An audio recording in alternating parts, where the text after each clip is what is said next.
विनाशाय श्री कृष्णाय वयं नमः। पद्म पुराण से श्रीमद् भागवत की महात्म्य कथा चल रही है। ऋषियों ने संसार में अनेकों मार्ग प्रकट किए हैं। वे सभी मार्ग कष्ट साध्य हैं और अंत में स्वर्ग की प्राप्ति कराने वाली है।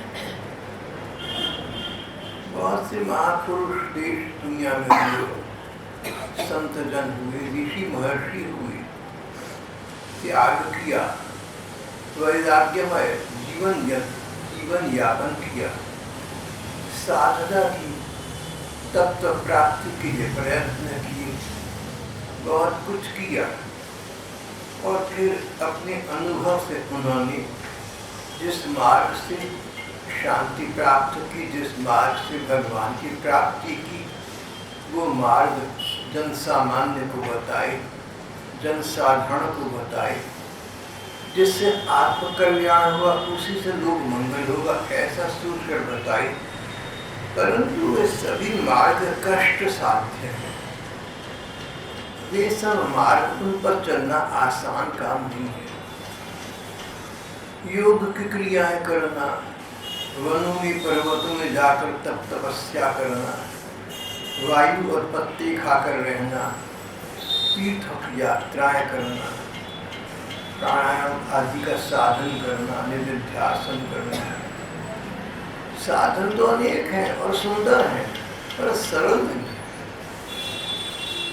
साधारण मनुष्य के लिए उन साधनों का प्रयोग करना बड़ा कठिन है, कष्ट साध्य है।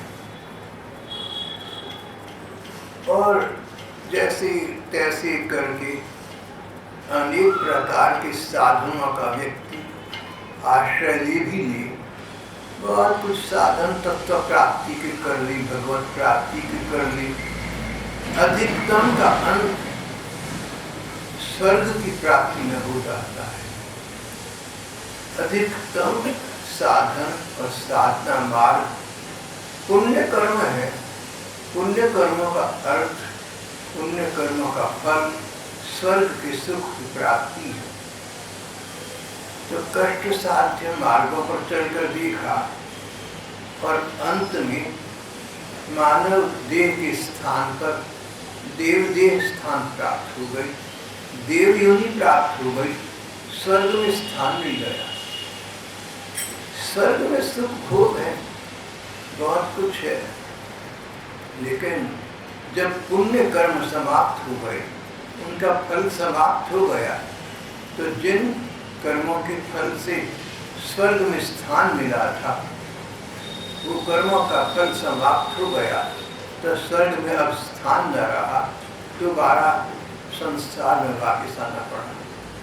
इतनी कष्ट साध्य साधना के पश्चात भी वही के वही रहे।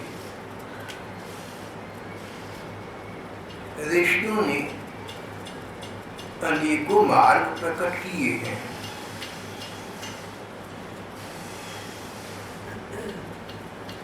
सभी कष्ट साध्य हैं।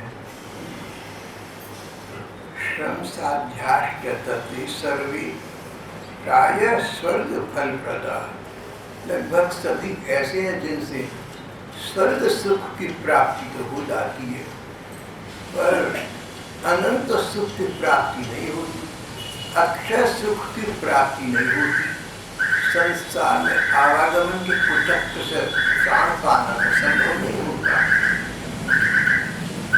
वैकुंठ साधक भगवान की प्राप्ति कराने वाला मार्ग तो अब तक गुप्त ही रहा है। स्वर्ग की प्राप्ति, शरीर के सुख मिल गए, पुण्य कर्म क्षीण हो गए, स्वर्ग से वापस पृथ्वी पर आना पड़ा। भगवत प्राप्ति का मार्ग तो लगभग लुप्त रहा, लगभग गुप्त रहा। अगर भगवत प्राप्ति हो, स्वर्ग के स्थान पर, स्वर्ग सुख के स्थान पर भगवत सुख की प्राप्ति हो, तो भगवान मिल गए, भगवान की सेवा का सुख मिल गया, उनके संग का सुख प्राप्त हो गया। ये अमर है, अजर है, अक्षय है, अक्षुण्य है, सदा रहने वाला है, शाश्वत है, नित्य है, कभी समाप्त होने वाला नहीं है। प्रकार प्रकाश के साधकों का, साधनों का प्रकाश तो किया गया, पर ऐसा कोई साधन जो भगवान की प्राप्ति करा दे, प्रायः लुप्त गुप्त रहा। अभी तक भगवान की प्राप्ति कराने वाला मार्ग तो गुप्त ही रहा है। वैकुंठ साधक पंथा सतु गोप्यो ही वर्तते। भगवान की प्राप्ति का मार्ग दिखाने वाला, उसका उपदेश करने वाला महापुरुष बड़े भाग्य से मिलता है। तस्योपदेष्टा पुरुष प्रायो भाग्येन लभ्यते। तो इस प्रकार के संत पुरुष, इस प्रकार के ऋषि मुनि महापुरुष मिल जाते हैं, जो प्रकार प्रकार के तत्व प्राप्ति के साधन बताते हैं। लेकिन भगवत प्राप्ति, जो सब साधनों का चरम लक्ष्य है, अंतिम फल है, भगवान प्राप्त हो जाए, सब झमेले समाप्त हो जाए, सब झंझट समाप्त हो जाए, भगवान की प्राप्ति का मार्ग बताने वाला पुरुष, तस्योपदेष्टा पुरुष प्रायो भाग्येन लभ्यते, बड़े भाग्य से मिलता है।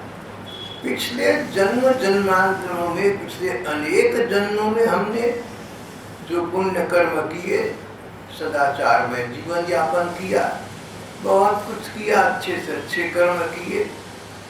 पिछले जन्म जन्मांतरों में, सैकड़ों सहस्त्रों जन्मों में सारे शुभ कर्म करने का जो संचित फल मिला, कुल मिलाकर जो फल मिला, वो ऐसा कोई ऐसे महापुरुष मिले, ऐसे भगवान के प्रेमी जन मिले, जो भगवान के प्रेम प्राप्ति का मार्ग बता दें। तस्योपदेष्टा पुरुष प्रायो भाग्येन लभ्यते। बड़े भाग्य चाहिए, बड़े शुभ कर्म चाहिए, जन्म जन्मों के, जन्म जन्मांतरों के शुभ कर्म चाहिए, तब कहीं भगवत प्राप्ति का मार्ग सुलभ हो सकता है। बहुत सा विचार करने के बाद, बहुत सोचा समझा, पढ़ा लिखा देखा, तब एक सार बात समझ में आ गई। श्रीमद् भागवत का पारायण, भागवत नाम के ग्रंथ का पाठ करना, पाठ सुनना। भागवत सुनो, सबसे अच्छी बात। अगर अच्छा वक्ता मिल जाए, अच्छा सुनाने वाला मिल जाए, तो सबसे बढ़िया बात भागवत सुनना। और भागवत सुनने का सुयोग प्राप्त न हो तो भागवत पढ़ना, स्वयं पढ़ना। और कहीं अपने जैसे सत्संगी मन के लोग मिल जाए तो भागवत की कथा उनसे कहो, उनका भी लाभ होगा और तुम्हारी बात दोहराई जाएगी, तुम्हारे जीवन में परिपुष्ट हो जाएगी। भागवत पढ़ो या भागवत सुनो तो भागवत का गायन करना, जहाँ कहीं हो सके उस भागवत की कथा प्रसंग की चर्चा करो। ये श्रीमद् भागवत वही पारायण है जिसका गान शुभ आदि महापुरुषों ने किया है। श्रीमद् भागवत के शब्द सुनने से ज्ञान प्राप्त होता है। ज्ञान ज्ञान सत हरि भजन जगत सब सपना, ये ज्ञान है। एको ब्रह्म द्वितीय नास्ति, भगवान ही सत्य वस्तु है, संसार तो सपने की भांति मिथ्या है। ये ज्ञान प्राप्त होता है। ज्ञान प्राप्त होने से वैराग्य होता है। अरे जिस संसार में हम रमण करते हैं, भ्रमण करते हैं, लगे रहते हैं, जिस संसार में हम अटके भटके रहते हैं, ये संसार 4 दिन की चांदनी है, एक दिन समाप्त हो जाएगा, हमें कुछ भी हाथ न आएगा, हमारा सारा परिश्रम व्यर्थ हो जाएगा। वैराग्य उदित होता है। ज्ञान भगवान ही अपने हैं, शेष संसार तो मिथ्या है। वैराग्य संसार मिथ्या है तो संसार के लिए क्यों प्रगतिशील हो, क्यों प्रयत्न करें। जहाँ तक हो सके अधिक से अधिक प्रयत्न हम भगवान की प्राप्ति के लिए करें। वैराग्य और ज्ञान होगा, ज्ञान होगा तो वैराग्य की प्रेरणा प्राप्त होगी। मन में वैराग्य उदित होगा तो भगवान की भक्ति मार्ग का आश्रय लीजिए। ज्ञान भगवान का प्रेमी वास्तविक है, श्रेष्ठ संसार तो 4 दिन का है। वैराग्य, फिर ऐसे संसार में हम क्यों लटके भटके रहें, इसको छोड़ो भैया। ज्ञान से वैराग्य होगा और वैराग्य से भक्ति भगवान में लग जाती है। भगवान के नाम का जप करेंगे, भगवान के रूप का ध्यान करेंगे, भगवान की गीताएं पढ़ेंगे, सुनेंगे, भगवान का जहाँ सत्संग होता हो, भगवान से संबंधित चर्चा होती हो, वहाँ अपना समय लगाएंगे। इधर उधर की बातों में, व्यर्थ वार्ताओं में समय नाश नहीं करेंगे। भगवान का भजन श्रेयस्कर है, उसी में अपना समय लगाएंगे और भगवान के नाम, रूप, लीला, ध्यान, प्रार्थना, निधिध्यासन, ध्यान इत्यादि मन को लगा लेना, ये भजन है। जब ज्ञान प्राप्त होता है तो वैराग्य होता है, और ज्ञान वैराग्य होने पर बात समझ आ जाती है। एक वाक्य में बात समझ आ जाती है। करोड़ों काम छोड़कर संसार के भगवान का स्मरण करो। कोटिम त्यक्त्वा हरिम भजेत, करोड़ काम छोड़कर भगवान का भजन करो। जो काम तुम छोड़ोगे बदले में उस समय भगवान का नाम लोगे। तो जो काम आवश्यक है तुम छोड़ नहीं पाते, न छोड़ो तुम उन कामों को, वो काम तुम एक दिन छोड़ देंगे।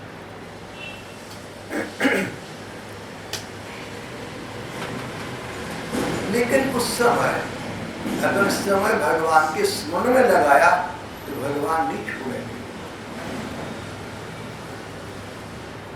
समय फिर गए, भाग्य बदल गया, अच्छे दिन न रहे, दुर्भाग्य के दिन आ गए, कहीं कष्ट आ गए, कहीं रोग लग गए, 4 पैसे पास न रहे, पद प्रतिष्ठा से कार्यनिवृत्त हो गई, बुढ़ापा आ गया, कौन किसका।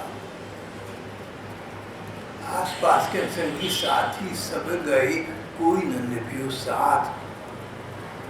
कोई तो भगवान की शरण चली गई और कोई हमारी दुर्दशा देखकर हमसे मुंह मोड़ बैठे। ऐसा तो ये संसार है। कह नानक या जगत में एक टेक रघुनाथ। लेकिन अगर तुमने उन कामों को छोड़कर भगवान का स्मरण किया था तो इस विपद के काल में भगवान तुम्हारा साथ नहीं छोड़ेंगे। जब कभी तुम दुनियादारी को भुगतने के लिए सत्संग को छोड़ो या माला नियम छोड़ो, जप करना छोड़ो, ध्यान करना छोड़ो, जब संसार की किसी बात के लिए भगवान के भजन के किसी रूप को तुम तिरस्कृत करो तो ये बात याद रख लेना कि जिस काम को वजह से मैं भगवान का भजन छोड़कर इस काम को कर रहा हूँ, हृदय की गति रुक गई, जो सांस अंदर गया बस बाहर आया, समाप्त। चिकित्सक को बुलाया, बोलिए तो मृत्यु का कपड़ा तुम अब दिखा रही और चला गया। ये है इस शरीर की स्थिति। तो जिस काम के लिए हमने नाम को छोड़ा, जिस काम के लिए जिसको दुनियावी कर्तव्य है, हमारा कर्तव्य बनता है, हमारा दायित्व बनता है, हमें करना चाहिए, ये जो चाहिए है, ये तो संसार के काम करने चाहिए, परिवार के करने चाहिए, तो जो इस परिवार के अधिपति भगवान, भगवान के काम नहीं करने चाहिए। संसार के तो करने हैं, परिवार के तो करने हैं, भगवान के नहीं करने। काम तो भगवान का है। तो जब सांसारिकता के लिए, दुनियादारी के लिए, रुपए पैसे के लिए, पद प्रतिष्ठा के लिए, समाज में अपनी यश की स्थापना के लिए कर्तव्य या दायित्व बुद्धि से सही जब भगवान के भजन के स्थान पर संसार निभाओ, तो ये बात याद रखने का इसी समय अगर मृत्यु हो गई तो कौन साथ देगा। जो भजन छोड़कर संसार का दायित्व निभा रहे वो साथ देगा या भगवान का स्मरण साथ देगा। श्रीमद् भागवत का पाठ करने से, श्रीमद् भागवत का आश्रय लेने से, श्रीमद् भागवत सुनने से, पढ़ने से ये लाभ होता है, हृदय में ज्ञान उत्पन्न होता है। भैया भगवान ही तो अपने, उनका भजन करो। ज्ञान उत्पन्न होता है तो वैराग्य आता है। संसारिकता को महत्व मत दो, इसमें बच्चों जब भगवान अपने हैं, सबसे अच्छे हैं और संसार में कुछ रखा नहीं है, तो क्या करेंगे? भगवान का भजन करो, भगवान का स्मरण करो, मन भगवान के भजन में जाएगा, भक्ति मार्ग का समारंभ हो जाएगा। श्रीमद् भागवत का उद्देश्य मानव मात्र को ज्ञान वैराग्य प्रदान करके भगवान की भक्ति की ओर लगाना है, ऐसे पथ पर अग्रसर करना है। यद्गत्वा न निवर्तन्ति, जिस पर चलने वाला कहीं पहुंच गया जहां से वापस नहीं आता। भगवान के परम धाम की प्राप्ति हो गई, अक्षय सुख की प्राप्ति हो गई। ये श्रीमद् भागवत का पारायण है, जिसका गान सुखदेव आदि संत पुरुषों ने किया है। सुखदेव जी ने भागवत की कथा 5,500 वर्ष पहले राजा परीक्षित को सुनाई। हम उसी श्रीमद् भागवत का जो शुक परीक्षित संवाद है आकर पाठ करके सुनते हैं। श्रीमद् भागवत का पाठ सुनने से भक्ति ज्ञान और वैराग्य को बड़ा बल मिलेगा। श्रीमद् भागवत आलाप सतुगीत शुकादि भी।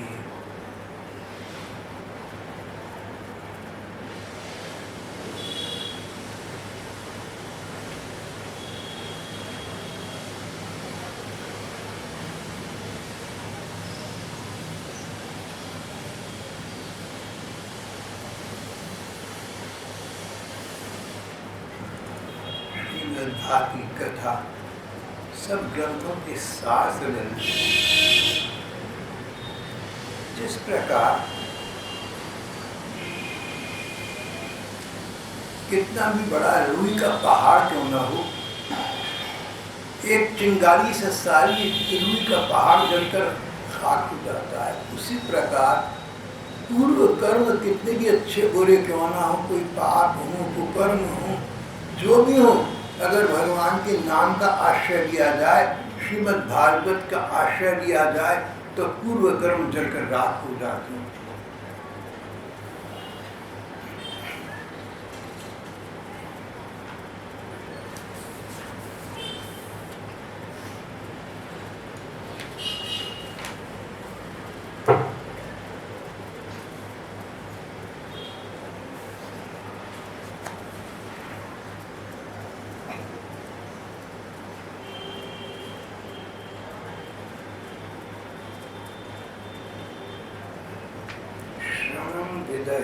पापम पावक समिधु यथा, सभी पाप जलकर नष्ट हो जाते हैं।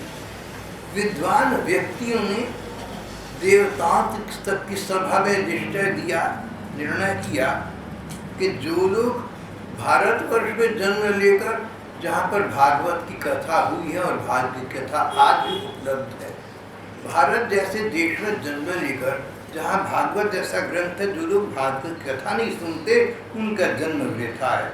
निष्फले जन्म कीर्तिम, उन्होंने व्यर्थ जन्म लिया, उनको कुछ लाभ नहीं हुआ। जैसे कोई व्यक्ति घूमने फिरने के लिए अमृतसर जाए और वहाँ स्वर्ण मंदिर के दर्शन न करे, मानव शरीर मिला भगवत प्राप्ति के लिए, उसका साधना श्रीमद् भागवत उसमें समय न लगाया तो व्यर्थ अपना जीवन खो दिया।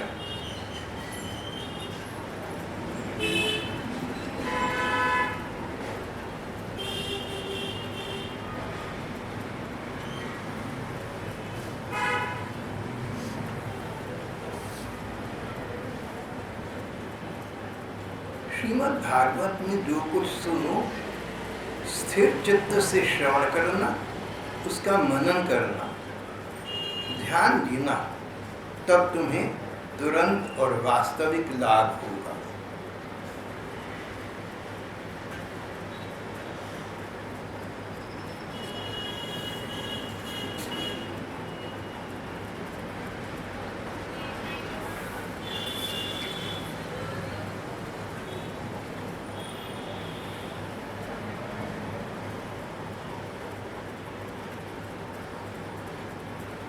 श्रीमद् भागवत कथा का लाभ तो जीवन की सभी विधाओं में है, सभी समय है। सभी समय श्रीमद् भागवत के सुंदर समय हैं, पर व्यक्ति को अपने अनुसार देश काल पात्र का विचार कर लेना चाहिए। यदि श्रीमद् भागवत का पारायण, श्रीमद् भागवत का पाठ श्राद्धों के समय किया जाए तो पितर बड़े प्रसन्न होते। पितर हमारे जो दिवंगत जने चले गए, जो प्रियजन हमें छोड़कर चले गए, भगवान की शरण चले गए, अब कहाँ चले गए हमें तो पता नहीं, पर चले तो गए। तो हमारे जो प्रियजन थे हमसे बिछुड़ गए, चले गए, उनके लिए हम कुछ कर सकते हैं तो हमें करना चाहिए। कुछ करने के लिए शरीर चाहिए। जो चले गए उन जीवात्माओं के पास शरीर नहीं है, कुछ कर नहीं सके। अगर हमारा उनके प्रति प्यार का भाव है, अगर हम दिवंगत जनों की आत्मा की शांति के लिए कुछ करना चाहते हैं तो श्राद्धों के दिन में पितरों के लिए हमें श्रीमद् भागवत का पाठ करना चाहिए। इससे पितृगण को बड़ी तृप्ति होती है, बड़ा संतृप्ति होती है, सेटिस्फैक्शन होती है, राहत मिलती है। जो पितर दुर्गति को प्राप्त हुए हों उनकी सद्गति हो जाती है। जो सद्गति को प्राप्त हो गए उनको भगवत प्राप्ति का पथ प्रशस्त हो जाता है। धर्म ग्रंथ तो यहाँ तक कहती हैं कि हमारे देश में जो कष्ट बढ़ गए हैं इनका एक कारण है श्राद्ध न करना, ऐसा धर्म ग्रंथ कहती है। श्राद्ध करने से हमारे पूर्वज संतुष्ट होकर हमें आशीर्वाद देती हैं, हमें शुभकामना देती हैं। और अगर हम उनको असंतुष्ट करें, हम उनको क्रुद्ध कर लें, हम उनका ध्यान न रख लें, अब हमारा शरीर है तो हमारे दादा परदादा सरदादा खड़दादा का दिया हुआ है, वो शरीर उनके पास तो नहीं रहा लेकिन हमें तो दे गए। अगर हम अपने शरीर के रहते उन शरीरहीन अपने पितरजनों के लिए भागवत का पारायण करते हैं तो उनका कल्याण होता है। प्रसन्न होकर वो हमें सुख शांति का आशीर्वाद देती हैं जो फलीभूत हो जाता है, और उनके प्रति कर्तव्य न निभाएं तो वो रुष्ट हो जाते हैं। और अगर पितर रुष्ट हो जाए तो जीवन में अनेक कष्ट, अनेक रोग, अनेक कठिनाइयाँ आ जाती हैं। बहुत से विद्वानों का कहना है कि जब से श्राद्धों का लोगों के प्रति श्रद्धा भाव निकल गया, श्राद्ध करने बंद हो गई, तब से हमारे देश में, हमारे संसार में कष्ट बढ़ती जा रही है। बहुत से विद्वानों का ऐसा कहना है। श्राद्ध करना मन में हो तो दो बातें ध्यान में रखने की हैं। श्राद्ध शब्द मैंने ऐसा पढ़ा है, श्राद्ध शब्द श्रद्धा से बना है।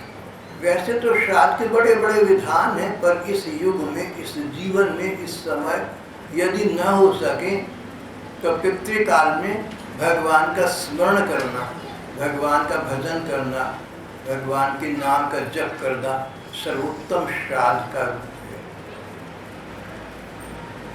एक भैया यहाँ रविवार के पाठ में आते हैं और सोमवार को आते हैं, छुट्टी होती है। उसमें 15.5 वर्ष का उनका अच्छा प्यारा सा बेटा चल बसा, उस पर सारी आशाएं थी। बोले चलो इतना सत्संग सुना तो भगवान की इच्छा है, जो हो गया सो हो गया। पर उसके निमित्त अभी वो 3-4 दिन पहले बता रहे थे कि भाई साहब मैं 2 माला रात को सोने से पहले उस दिवंगत बच्चे की आत्म शांति के लिए करता हूँ। भगवान का नाम, भगवान का स्मरण किसी भी रूप में हो, आज के और पुराने सभी जीवों के कल्याण करने का प्रधान और सरल साधन है। यदि श्रीमद् भागवत का पाठ श्राद्ध के समय किया जाए तो पितरों को बड़ी तृप्ति मिलती है। और जो लोग श्रीमद् भागवत का चाहे 1 श्लोक का, चाहे आधे श्लोक का नियमित प्रतिदिन पाठ करते हैं, अंततः उन्हें तो मोक्ष मुक्ति की प्राप्ति हो जाती है, संसार के जन्म बंधन से सब जन्म बंधन से मुक्त होने का उनका मार्ग प्रशस्त हो जाता है।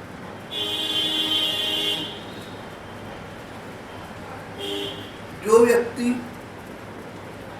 संसार, रुपया पैसा, घर गृहस्थी आदि की चिंता छोड़कर अनन्य मन से शुद्ध चित्त से कथा के समय केवल कथा में ही ध्यान रखता है, उससे इसके श्रवण का उत्तम फल मिलता है। फल तो सभी को मिलता है, लेकिन जितना अच्छा फल, सब कुछ भूलकर थोड़ी देर शांत चित्त होकर, एकाग्रचित्त होकर कथा सुनने से जो फल मिलता है और किसी साधन से नहीं मिलता। ध्यानपूर्वक कथा सुननी चाहिए। जो व्यक्ति सब संसार की चिंताओं को छोड़कर अनन्य मन से शुद्ध चित्त से केवल कथा में ही ध्यान रखता है, उसे कथा के श्रवण का सर्वोत्तम फल प्राप्त होता है। वैसे तो श्रीमद् भागवत का पाठ रखना हो, विधि विधान के साथ अनुष्ठान करना हो तो अभीष्ट की प्राप्ति होती है। पर जो भगवान के अकिंचन भक्त हैं, जो भगवान का प्रेम प्राप्त करने के लिए भागवत का पाठ करते हैं, उनके लिए किसी प्रकार के विधि विधान की अनिवार्यता नहीं है। अनिवार्यता कंपल्सरीनेस, ऐसा नहीं है कि विधि विधान नहीं करेंगे तो बेकार हो जाएगा। अगर सकाम भाव से भागवत का पाठ करो और विधि विधान न करो तो बेकार हो गया। जो फल तुमने चाह सो नहीं मिलेगा। ये तो बिजनेस है, व्यापार है।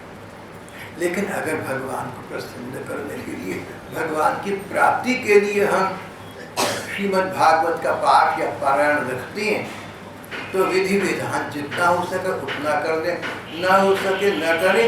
सबसे बड़ी बात सदाचार की और सच्चरित्रता की है। उस समय श्रीमद् भागवत का पाठ करते समय विधि विधान न कर सके, लेकिन यम नियम का जितना हो सके उतना पालन कर दें। उदाहरण के लिए ये तो नियम दे लें कि कोई क्रोध का कारण उपस्थित होगा तो अभी हम क्रोध नहीं करेंगे। इस प्रकार के नियम तो उनको भी लेने चाहिए जो भगवत भक्ति के पोषक है, परिपोषक है, उपासक है। कोई दूसरे में भलाई बुराई हो, हम उसको इग्नोर कर देंगे, हम उसको भूल जाएंगे, उसको हम गुजर कर देंगे, नजरअंदाज कर देंगे, दृष्टि से अनवगत कर देंगे।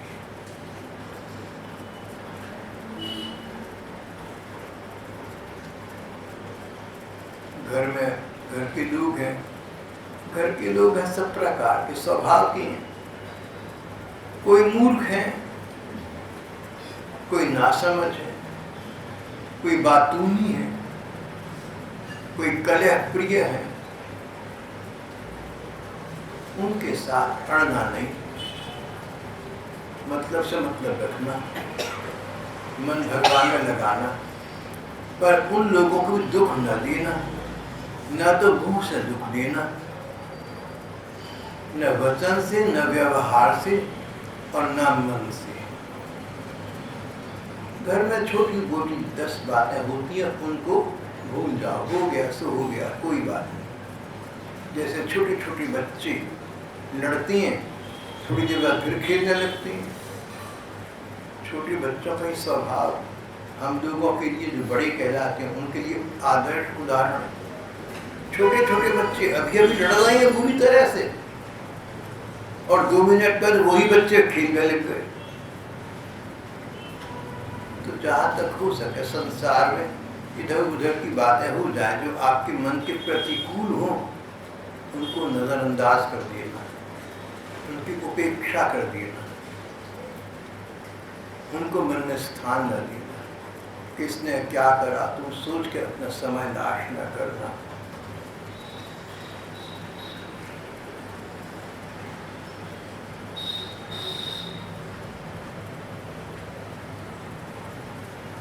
विधि विधान में व्रत और उपवास की बड़ी महिमा कही है। कथाकार कहती हैं कि अच्छा तो ये है कि नियम निभाएं,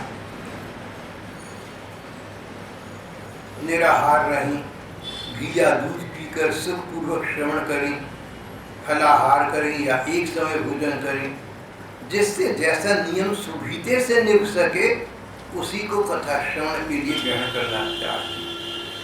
उपवास की अपेक्षा भोजन करना अच्छा है यदि वह कथा सुनने में सहायक हो। अगर व्रत तो कर दिया कि भागवत की कथा सुननी है, पर शरीर में दुर्बलता आ गई या खाना न खाने से कोई रोग प्रबल हो गया, कथा में ध्यान न लग सका, तो इससे अच्छा ये जितना कम से कम खा के गुजारा हो उतना खा भी लो, पर ध्यान से भागवत की कथा सुन सको, उसको सोच सको और उसका मनन कर सको। यदि उपवास से श्रवण में बाधा पहुंचती हो तो वो उपवास किसी काम का नहीं है। भोजनम तु वरम मन्ये कथा श्रवण कारकम नुपवासो वरः प्रोक्त कथा विघ्न करो यदि। कथा विघ्न करो यदि नुपवास वरः प्रोक्त। यदि व्रत करने से उपवास करने से भागवत की कथा सुनने में बाधा पहुंचती हो तो वह व्रत वह उपवास किसी काम का नहीं होता। उपवास की अपेक्षा भोजन करना अधिक है यदि कथा श्रवण करने में वो सहायक हो तो।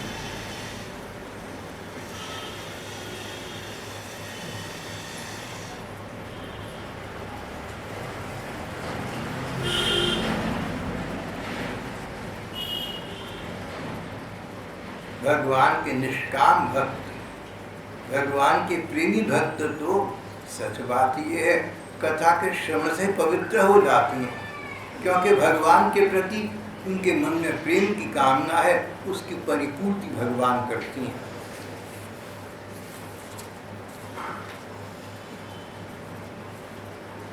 सब शास्त्रों के सिद्धांत का यही निचोड़ है जो अब तक इस वार्ता में कहा गया। संसार में इस शुक्र शास्त्र से अधिक पवित्र और कोई वस्तु नहीं। सारे संसार में दसों दिशा में निगाह घुमा फिराकर देखने के बाद बड़े बड़े अनुभवी जन अंततः इस निष्कर्ष पर पहुंचे कि शुक्र शास्त्र, शुक्रदेव जी ने जो कथा परीक्षित राजा को सुनाई, बाद में वही कथा सूत जी ने ऋषियों को सुनाई और अब हम लोग उसी भागवत का आकर पाठ सुनते करते हैं। संसार में इस शुक्र शास्त्र से पवित्र और कोई वस्तु नहीं है। इसलिए परमानंद की प्राप्ति के लिए परम आनंद, ऐसा आनंद जो समाप्त होगा। हमारे जीवन में आज भी सुख दुख का संयोग तो बना रहता है। सुख आते हैं, कोई बीच में बाधा आ जाती है तो रंग में भंग पड़ जाता है। ये परमानंद नहीं। आनंद तो जीवन में कहीं कहीं आता है पर परमानंद नहीं आता। जिस आनंद में आशंका बनी रहे कि कहीं इसमें कोई विघ्न न आ जाए, वो वास्तविक आनंद नहीं। वास्तविक आनंद वो जिसमें किसी प्रकार के विक्षेप की आशंका न हो, किसी बाधा आ जाने की आशंका न हो, उसको परम आनंद कहते हैं। परमानंद की प्राप्ति के लिए श्रीमद् भागवत के रस का पान करना चाहिए। जो व्यक्ति नियम पूर्वक लगातार इस कथा का भक्ति भाव से श्रवण करता है और दूसरा व्यक्ति जो निर्मल हृदय से भगवान के भक्तों के सामने भागवत सुनाता है, दोनों ही श्रीमद् भागवत का यथार्थ फल प्राप्त करते हैं। उनके लिए स्वर्ग, पाताल और पृथ्वी में कुछ भी असाध्य नहीं रहता। कोई ऐसी सुख नहीं है जो स्वर्ग में हो, इस पृथ्वी पर हो या पाताल में हो और उनको न मिल जाता हो। जो व्यक्ति भागवत की कथा सुनता है या सुनाता है, अगर सुनाने वाला और सुनने वाला दोनों निष्काम हो, दोनों के मन निर्मल हो, दूसरी एक मना हो, तो इस प्रकार के श्रीमद् भागवत का पारण ऐसा है जिससे परम आनंद की प्राप्ति हो जाती है, परम सुख की प्राप्ति हो जाती है। ऐसे कोई सुख नहीं है स्वर्ग में, पृथ्वी या पाताल में जो इस परमानंद से अधिक हो। इस परमानंद की प्राप्ति के लिए श्रीमद् भागवत का ध्यान पूर्वक श्रवण करना और उस पर मनन करना चाहिए तो जीवन सफल हो जाता है। श्रीमद् भागवत का महात्म्य पाठ यहाँ आज समाप्त हो जाता है।